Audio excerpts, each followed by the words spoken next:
Lions club of Guruvayur temple സിറ്റിയുടെ പുതിയ അംഗങ്ങളുടെ ഇൻസ്റ്റാളേഷനും ഇൻഡക്ഷൻ സെറിമണിയും ഗുരുവായൂർ ശ്രീവർഷ വിലാസ് റീജൻസിയിൽ നടന്നു. Advocate Suryaprabha മുഖ്യാതിഥിയായിരുന്നു.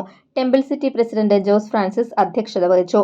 Guruvayur Karuna foundation chairman KB സുരേഷിനെയും ഭരതനാട്യം സിനിമാ ഡയറക്ടറും റൈറ്ററുമായ കൃഷ്ണദാസ് മുരളിയെയും ചടങ്ങിൽ ആദരിച്ചു. കരുണ ഫൗണ്ടേഷനുള്ള ലയൺസ് ക്ലബ്ബിന്റെ സഹായം ചടങ്ങിൽ കൈമാറി. സാമൂഹ്യ പ്രവർത്തനങ്ങളുടെ ഭാഗമായി ഗുരുവായൂർ KSRTC ബസ് സ്റ്റാൻഡിൽ കൂളറും ഇരിപ്പിടങ്ങളും സ്ഥാപിച്ചതിനെക്കുറിച്ച് ഡിസ്ട്രിക്ട് ചെയർപേഴ്സൺ ഡാഡി തോമസ് വിശദീകരിച്ചു. ക്ലബിന്റെ പുതിയ പ്രസിഡന്റായി ജെയ്സൺ ആളുകാരനെ തെരഞ്ഞെടുത്തു.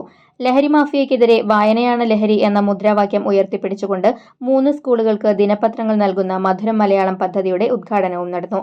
അംഗങ്ങളുടെ മക്കളിൽ സ്കൂൾ, മെഡിക്കൽ വിദ്യാഭ്യാസ രംഗങ്ങളിൽ ഉന്നത വിജയം നേടിയവർക്കുള്ള പുരസ്കാരങ്ങൾ വിതരണം ചെയ്തു.